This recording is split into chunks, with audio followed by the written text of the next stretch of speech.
Okay, now in chapter number 5, we are going to talk about functions. Now, why functions are needed? This is something very, very important. We will have another lecture on chapter number 5 just to complete it because it's actually a long chapter. Don't worry on the slides, on the number of the slides over here, because in chapter number 5, you have a lot amount of examples in these slides, and I will not be going in all of the examples, just cover like 3 or 4 different examples over there. I will show them in the Visual Studio Code in the next part. Just for this part, this is the chapter number 5 over there. uh, why we need functions. Now, whenever you have a very big program in front of you, you have to make that program break into different parts. Now, at present, I'm not talking about breaking it into different files over there. At present, the file remains the very same. We will do that one as this course progresses later on. But at present, the same file is broken off into 2 different or 3 different parts over there, which means just like if you are making, just to give you an analogy over there, whenever you are constructing a house or home, you have to call the electrician to do some of the electrical work. You have to call the plumber to do some sanitary work. You have to call the carpenter to do some woodwork. So everything has to be done inside it. For example, just to give you an example, if you remember your development series, I have talked about this one in detail, that if you have this one, the R glass over there, the R glass can be uh, printed over here. If you can, I can just run this one in front of you, and if I run this one, you have the enter the number of rows over there, and you can see the hourglass is printed, which is one is the inverted pyramid, and then it's the string pyramid. Of course, this is just one static in the center. So you can see this code is printing over here using one for loop is here. Let me just put it down here like this thing, and this is that one for loop, and one is this for loop. One is for the inverted one, the other one is for the lower pyramid over there. So you can see over there, this code is getting along. Now, this is just like two for loops, two nested for loops over there, separate from each other. Now, if I wanted to introduce functions, why I would introduce? I would introduce functions, which means that I will call this set of code, which I'm highlighting at present, as something which is going to be called by the name of function, and it is going to print it and then return back over there, and then I'm going to call this portion also as a function, and that will be called. And it's exactly the same thing, just like this printf, which we have used up till now extensively. This is also a function. Here, this printf is a part of this file, which is stdio.h over there, which you are importing over there. I will come back to the std bool afterwards, may probably in the next part. I will tell you that bool or boolean, actually the word is actually going to be for, you need this std bool.h to be imported over there. Now, coming back to this printf is a function, and inside this parenthesis you are entering this text, which is called as enter the number of rows over there, and it just gets printed because this gets printed over there, and then I have to enter the input because of this scanf command. The scanf is also a function. So now, up till now, I have been using functions defined already in the header file or the h file. Now I am going to introduce or make functions of my own over there. And for that purpose over there, let's say I want this function to be called as the inverted pyramid. So what I will do over there, let's say I will cut this all, and what I will do, I will go back on the above, which is above the main function over there. Here I will write down void inverted pyramid, sorry, pyramid over there.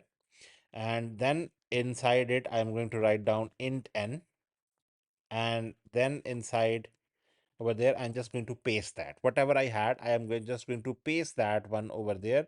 And you can see over there, let me just take this a little up over there, and I have this thing and over here like this.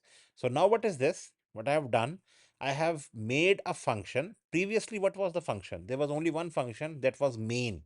It was the main function that was working. Now, inside that main function, I am going to call another function, and that is going to be called as inverted pyramid, and it has a parameter passing. And why this parameter is passing? Because this is using that n over there. And what is that n? N is that variable which is storing that how many number of rows I want. Now, if I did not want that even, then I would be using the word void over there, but you can't use that n over there. So I'm passing that. So inside this main function, when I'm going to write down, I'm just going to write down inverted pyramid, and inside inside I'm going to put that n over there and semicolon. So now what is going to happen when this command comes up till here, it will go inside this function, and inside this function, the variable n is being passed, its value is being copied and is being passed to this function, which is over here inside this two braces, just like the previous one, the int main over there. And here, what is void? Void is the return type. I told you very importantly, if you remember your in main function over there, this is int. This is int written over there. This is the return type int. That is an integer will be returned. That's why at the very end, if you remember, this return is 0. 0 is an integer. So that is being returned over there. So remember one thing. So this void is there. So there is no return. If it was int, then of course, then I have to return 0, 1 or whatever the number. But since I don't need to return something, I am only just printing something on the screen over there. So now when I've done this thing, I can just play it. Oh, sorry, they run the command, not play. Actually, the button is something like play. So I will just press enter, and you can see now it's still working. So what I have done, I have made a function that is called as inverted pyramid, and I'm calling that one. Now I can make another function for this remaining one, and let's say I call it the void. Let me just call it pyramid, just pyramid. I guess pyramid spellings are something very important, and yeah, this one. So now what you are doing, inverted pyramid is not inverted. So it's simple pyramid.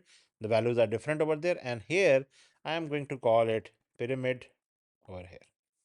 And that's all. Now, if you see very closely over there in this main function, it becomes clean. It becomes more legible to read it. You just have a function, you have a function over there, and you are just passing the value of n over there because n is required by those functions over there. And you can see those two functions above the main. Now, why they are above the main, it's a totally different thing. I will tell you later on, just in this lecture, that why you need to them on the above side over there. Let's just run it first and then see is our answer exactly the same or not. So if I just press 6 over there, you can see now it's exactly the same. I can have a bigger R glass as well. If just I put a 10, you can see the R glass is printed as over there. So now you have made two functions inside this one, and these two functions are void, which means they are void, return type is void. They are not returning anything. They're just printing something on the screen, and they are taking two parameter, or sorry, they are taking one parameter as an input, and that is an integer over there, that is int over there. Now, these are functions, and you can have many thousand or hundreds of functions inside your program, and you can make a function repeat even as well. Now, supposingly, let's say I want to repeat a function. Let me just show you. If I just, let's say I want to repeat R glass, so I will have to just say, let's me, I want to repeat it. So if I don't just do it, and let's say I have 6 over there. Now what will happen? See it over there, what is happening. After that same pyramid, the inverted one is repeated. So you can repeat and functions over there without even repeating the code. So if I want to just, if you can see, there's a very good pattern emerging over there from here and here and here. You can go on repeat and repeating the function. So the main function is calling the functions which we have defined again and again. Now you can call this pyramid below, and you can complete this pattern, go on and on and on. So otherwise, you would have to repeat this whole again and again right down in the main function. So if your command or your set of commands, they have to be repeated again and again, then it's better to use your functions or define those functions and then use them. Coming down to the slides over there, very importantly over there. So just to go through the slides, you have a large program. It's difficult to write, understand, debug it, and maintain it. Of course, these programs are very small at present, but when you will go on towards to make 100 or 500 line code, then they will be becoming smaller. So you have to make them either in two or three different files. So you have to divide. So you have to break the programs into smaller pieces, just like I have made the inverted pyramid and the lower pyramid or the simple pyramid into it. So each piece is solves a specific task. Just like I've done, the inverted pyramid is one task, the simple pyramid is on the one task, and it's easier to manage and understand. So that actually becomes easier to manage and understand. I guess a real life analogy is something I just told you that you're making a house, you need an electrician. you need a plumber, you need a carpenter. So each expert does the job and you coordinate like the main. So here in this case, my main is that function, which is the main function which I'm over here. And the compiler knows that this word main is going to be always the function and that is going to run. It will call the other functions if they are required. Okay, so this is something very important, that you have the functions over there, and this main is just like the contractor of your house over there, just like your contractor who hires the electrician, the plumber, the carpenter, and all that, so that your house can be constructed over there. So again, you are going to have different functions: calculate, display, validate. Here in my case, I have the inverted pyramid or a simple pyramid, and each function has a job, and the main coordinates over there, which is actually the main function over there.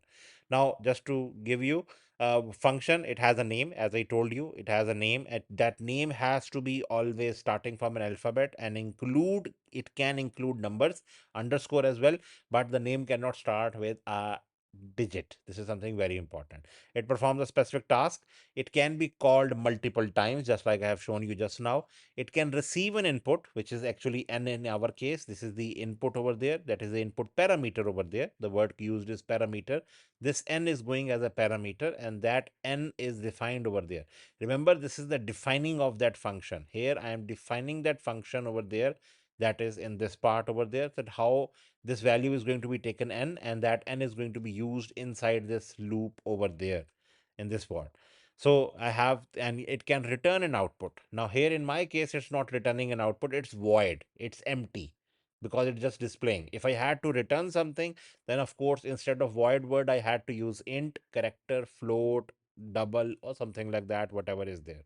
Now you have already used some function, as I've told you. You are using the main function, scanf function, printf functions over there.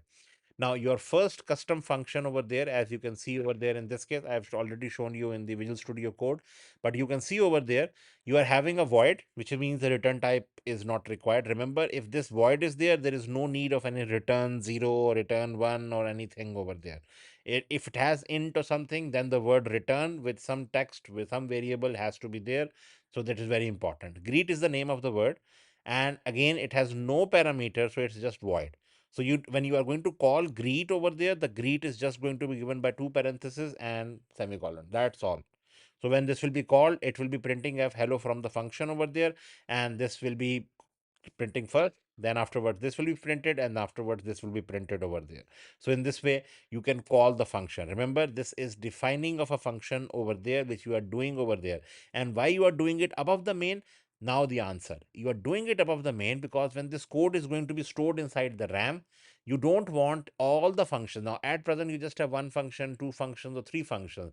Now putting them above the main means that you are putting it above in the memory in the side the RAM. So the compiler knows where to find this greet function, which is above the main code. If you put it below, it can be anywhere, maybe 100 lines, 200 lines, 2000 lines afterwards.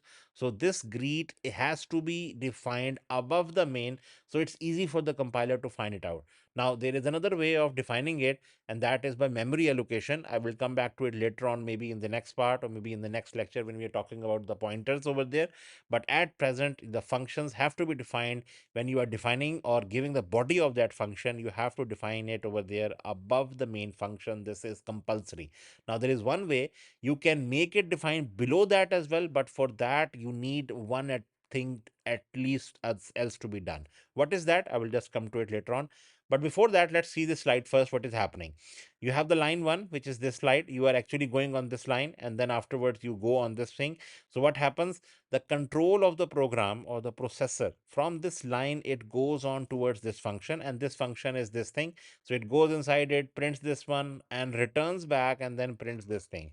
So you can see over there, this line is printed, it goes on to this one, and then returns here to line number 3. So the execution flow starts in the main.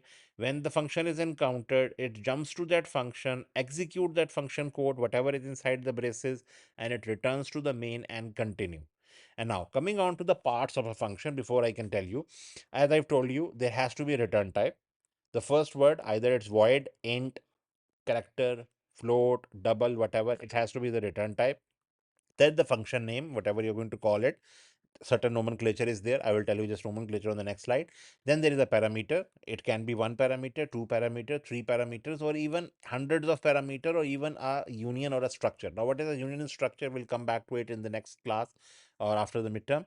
So this is going to be the input values, and again, this is optional. This is optional. So this can be void as well. Then the function body, of course, inside the braces, the code that has to run over there. It can be some printf, some calculation, some plus minus divide, some library to be used over there. And very importantly, return statement, again, it is optional. Why? Because if return type is void, you don't need a return statement unless and until there is an int character over there. So this is something very important. Now, if your return type is there, return type, if it is written int, this means it is going to return an integer. If it is double, is going to return a decimal. If it is character, if it's going to return a character. If it is void, this is going to return nothing over there. So you can see over there that when this is going to be void, display void, it's just going to print something or display something depending upon whatever is inside that, and it's going to return it over there. Remember one thing, if it is void, it is going to be return statement is not going to be there, it's going to be missing. So void means the function returns nothing. If return type is int, you must return an integer over there. This is something very, very important. And in your main function, if you have seen this thing in your main function, this function here, the return type is int. That's why you are returning an integer that is 0. And the compiler knows that and it's going to be 0 return. This means that you are going to abolish the function and you're just going to complete the code. That's actually the end of the code. It's actually being told. So this is very important. As far as the function name is concerned, I told you it should start with a letter or an underscore over there. It can contain letters, digits, and underscore over there, but it cannot use C keywords, which are such as int, if, return, main, or something like those over there. You can't use the C keywords over there. They are limited, they are restricted. And very importantly, the name of the function is case sensitive. This is something very, very important. Remember, SUM, small s, not frame. This is different. So be very, very careful. One normal good practice is this, that whenever you want to write down a function and supposedly you are calculating a sum over there, so the name of the function would be calculate, and then the next letter whatever is going to be capital, or the next word inside that function name is going to be. So you start with a small one, the next one. So you don't need an underscore over there. You can't put a space over there. Remember, you can't put a space inside the name over there. Only an underscore can be written, a digit can be written, or an alphabet can be written. So here you have calculate, either use underscore or either use calculate sum. Automatically, I guess, without even saying it, you can see this is a capital letter, so you know this is calculate sum. Here you can say display menu. So you don't need to. The human brain actually, when you are, so the name has to be something that you know what is being done. So you can not use XYZ or simple letter words or simple function one or function two. That does not look nice, because if you are going to analyze that code, then you are going to do some problem over there. Then afterwards, maybe after 1 or 2 days, or even after 2 weeks, you come back and see that function, you won't be remembering what you have named that function. So this is just for your understanding, or for anyone else who is going to review your code. You need to have the name in such a way that it's easy to understand what that function does. So this is something very important, that the function name has to be something like this. Then parameters, as I have told you, if you have no parameters, it will be void, just written void over there, and that there will be no parameter being used over there. But if there is some integer, in our case it was int n over there, so here this is int number, so this is just printf over there, and that number is going to be printed over there. So this parenthesis over there is working as a declaration of that variable, and the value of that variable is coming to you from that function when it is going to be called. So when you are going to call this function print number, and inside that parenthesis you write supposedly 2. So what will happen? The printf statement, the number is going to be 2, is going to be printed over there. Of course, on the next line, because there is a backslash n over there. So this int n, it can be in character. It can, if it is going to be character, then you have to use single quotes over there whenever you are going to give some data inside that parenthesis over there. Remember, character has to be provided inside some single quotes over there. Plus, you can have multiple parameters as well. Here you can see int x, int y. So you are returning x plus y. So this is x plus y. You can put it x multiplied by y, or x minus y, or whatever mathematical function over there. And you have to use void if no parameters are needed. This is something very important over there. Then the return statement, remember, if your integer or whatever is there, you have to return a result. If your return is not there, the compiler is going to give you errors over there. So you have to return some variable which is an integer. Remember, if it is int, it has to be integer. If it is int, you have to either return something, just like this main. You can see this is main, it is int, so you return 0. So the compiler knows, okay, this is the end of the program, it's a main function, it's 0, it concludes and stops the program. If it does not, then it will be inside a loop over there. That's why you have to find it out. And you can see over there in this function, you have an int value equal to square 5. So what is going to happen?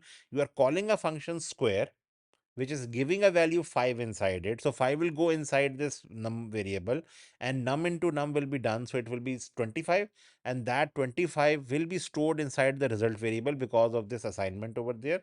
And this 25 is going to be coming inside this value variable, and this value variable is going to be stored over there, or actually printed over there. So the value is going to be 25 printed over there. So you can call a function, and if it is returning something, you can save its output inside some variable. So this is something very important, that you can have the int or whatever. So remember, if you are going to have some float over there and you are returning some int over there, then there will be some typecasting being done over there, which means that the value will be 25.000, something like that, that will be stored over there. So it will not be a float automatically. So this has to be very important. You can try this one and play with this parameter over there. Then again, same thing over there. I guess a small function over there. Now here a little difference has been done. What is done over there? If you see over there, this is the main function from line number 6 to line number 13. Working very good, no issues with that. Here you have the function definition. And now that function definition, as I told you, should be above, but now that has been changed to below the main function. But above the main function, there is a prototype. So what is this prototype? Prototype means that it's telling the compiler that, okay, this function is there. I'm just telling you the name, the return type, and what is inside the parameter, but I'm not going to define it. Remember, the function definition, which is actually the body of it, is being defined below. And here this is called as a prototype. This is just like telling it, okay, your teacher does not come in the class and tells the CR, okay, I'm coming, okay, I'm coming, okay, I'm coming, okay, I'm coming. So after every 1 minute or 2 minute or 3 minute or 5 minute, the teacher keeps on messaging your CR or something that, okay, the teacher is coming, I'm late by 2 minutes, I'm late by 3 minutes. So it's just like a declaration or a prototype is being told, okay, just wait for it. The declaration of, or the definition of that function is below. It's late, it is at line number 15 or 16 somewhere, so it is there. So I can do the very same on this example which I've just shown you. So these two functions, let me just take these two functions now, and if I take these two functions, cut them, and if I now put them below the main function, and now over here on the top over there, let's say have this function. Let me just see this function. Okay, I have the void inverted pyramid, and I just put it. So you can see over here what I'm doing over there. I just put the two functions, and here I'm not starting the function definition, which means the braces, this thing, I'm not putting it over there. I'm just putting over here the semicolon. So I'm just telling the compiler when this is going to be compiled that these are the functions which are there, which are going to be used inside the main function, but they are defined below. Now, there are just two functions over there. If I'm going to make a very big program, there will be like 10, 12, 15, or maybe hundreds of functions over there. So in the top line, you will define all those functions, the prototypes. Prototype means that this is just a working model. Okay? This is just a working model telling you, okay, we have a function, it's void, it has a parameter 1, that is integer, that's all. What does it do? Find it out below the main.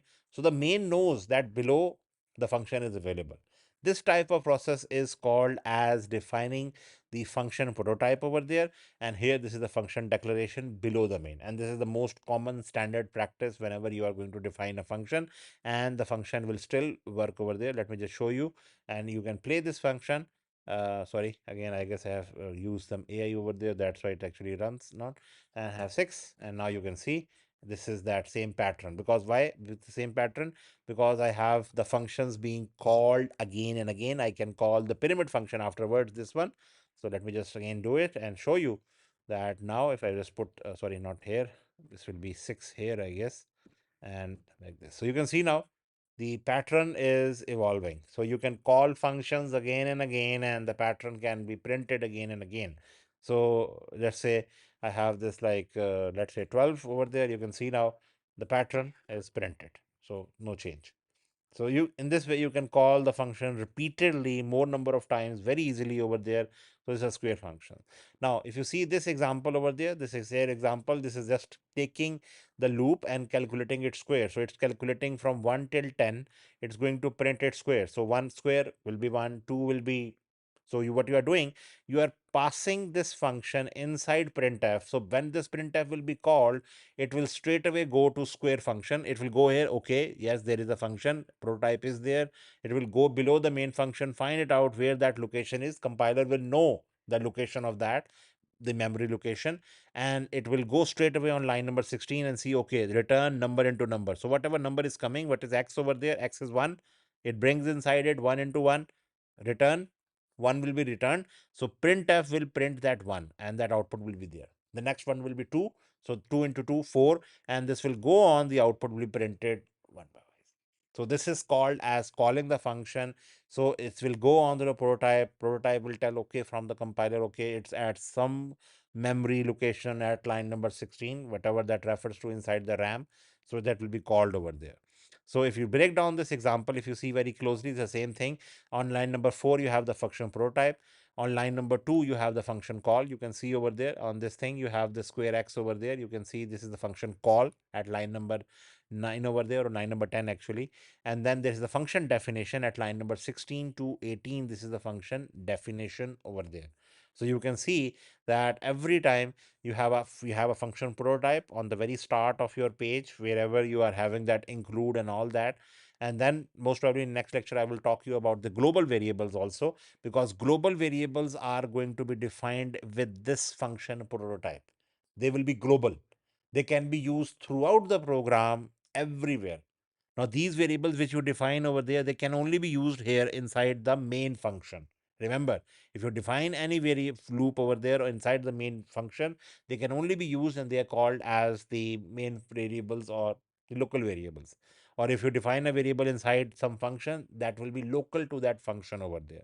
So they will talk about that in later. I will give you some examples on that one. So this is the three parts of your function. One is the function prototype, other one is the function call, the other one is the function definition, as is shown over there from line number 16 to 18 over there. Then I guess I have already told you that this is a function. It has the integer return type. It has one parameter, which is integer. It has a number, is an integer over there. So it tells the compiler this function exists somewhere, as I have told you. So this is the prototype over there with a semicolon. Remember, the semicolon is a must over there. So it allows calling the function before defining it. So compiler checks if you are using it correctly. Helps catch errors early. So these are four different types of advantages you are getting by having the prototype over there. Parts of the prototype, as we already told you, this is the return, name of the function, parameters over there, and the semicolon at the end. Remember, this is not defining, this is just a prototype telling the compiler that this is there, it will be exist somewhere, and telling you that everything is the same over there. Then same thing, you have used this one a lot inside your math library. I guess I don't need to tell you. Inside your printf over there, you are using sqrt, and inside it you are passing some numerical value over here, some constant over there, 900.0, and here this is the power over there, 2 raised to power 3 is the answer over there, and then this is the absolute value of -5. You're just putting some numbers inside over there. You can pass on variables as well. So you can see the output of 900, square root of 900 is 30, 2 raised to power 3 is equal to 8.